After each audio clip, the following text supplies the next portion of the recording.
अंग्रेजी में लिखा शासनादेश नहीं पढ़ पाए ओपी। सपा ने किया तीखा कटाक्ष।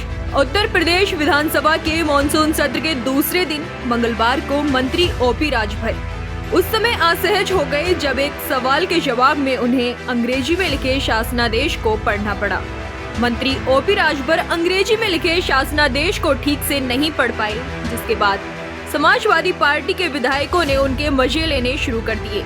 अब मंत्री राजभर का ये वीडियो भी सोशल मीडिया पर खूब वायरल हो रहा है। दरअसल मंगलवार को यूपी की विधानसभा में ओपी राजभर के सामने असहज स्थिति पैदा हो गई। सपा सदस्य महबूब अली ने मदरसा शिक्षकों के समायोजन को लेकर प्रश्न किया तो मंत्री ओपी राजभर ठीक से जवाब नहीं दे पाए। इस पर आपत्ति हुई तो विधानसभा अध्यक्ष ने उनसे शासनादेश पढ़ने को बोल दिया। राजभर ने शासनादेश पढ़ना शुरू किया, लेकिन अंग्रेजी में होने से वो अटकने लगे। इसे लेकर सपा सदस्यों ने चुटकी ले ली। ये देख विधानसभा अध्यक्ष ने कहा कि आप सपा सदस्य को शासनादेश उपलब्ध करा दीजिए। बता दें कि उत्तर प्रदेश में विधानसभा का मानसून सत्र चल रहा है। सदन में हंगामा भी है और इस बार विपक्ष के तेवर तल्ख है। हालांकि सदन में कई ऐसे पल भी आए जिस पर पक्ष और विपक्ष दोनों के बीच में खूब ठहाके लगे। लेकिन एक ऐसा समय आया जब योगी आदित्यनाथ के मंत्री ओम प्रकाश राजभर सदन में किसी पूछे गए प्रश्न का जवाब दे रहे थे। जवाब अंग्रेजी में लिखा तो ओम प्रकाश राजभर वही जवाब पढ़ रहे थे, लेकिन अंग्रेजी में लिखा गया वो उत्तर ठीक से नहीं पढ़ पाए, जिससे हुआ ये कि सदन में समाजवादी पार्टी के नेता महबूब अली ने उनकी चुटकी ले ली। माननीय सदस्य का जो सवाल है, अधिष्ठाता महोदय, आपने पूछा है, उसका उत्तर मदरसा आधुनिकीकरण योजना के अंतर्गत 21,126 शिक्षक योजना से आच्छादित थे। दूसरा प्रश्न आपका है कि बेरोजगार मदरसा शिक्षकों के समायोजन पुनः नियुक्ति हेतु कोई योजना बनाने पर विचार करेंगी। इस प्रकार की कोई योजना विचाराधीन नहीं है। यदि नहीं है तो प्रश्न है आपका कि यदि नहीं तो क्यों?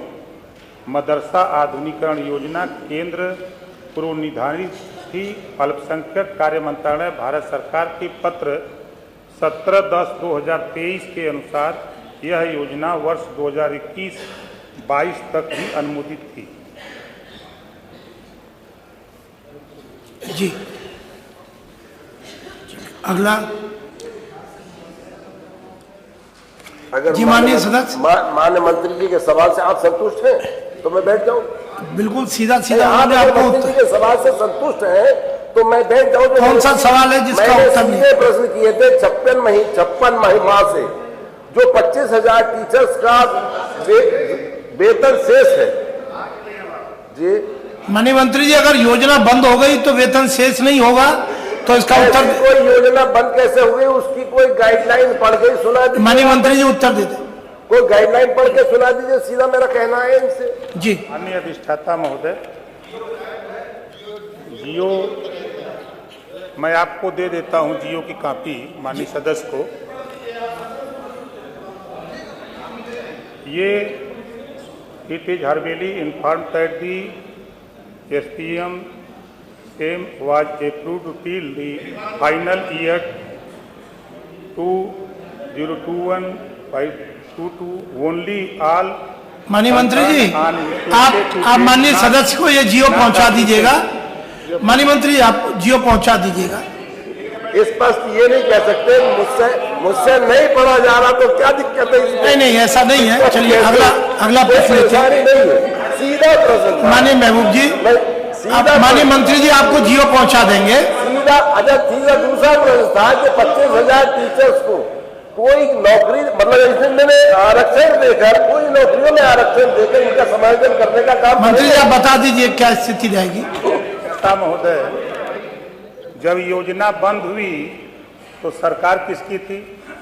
जी, उस समय चिंता तो नहीं आई, और बंद होने के बाद भी प्रदेश सरकार ने 2024 तक जो रेशियो। माननीय सदस्य जरा उत्तर सुन लें। उत्तर लीजिए, काहे परेशान हैं? 4 बार आपकी सरकार थी, इतने चिंतित अगर आप अल्पसंख्यक समाज के लिए रहे हैं, आप भी सदन के अनुभवी मेंबर हैं, सीबीएसई बोर्ड, यूपी बोर्ड के लिए तमाम यूनिवर्सिटी सरकारों ने खोला, 4-4 बार आपकी सरकार थी। अल्पसंख्यकों के लिए क्या आपने कहीं यूनिवर्सिटी खोल करके मदरसा बोर्ड समायोजित किया? इसकी चिंता तो आपको नहीं थी कि सिर्फ वोट की चिंता आप लोगों को थी।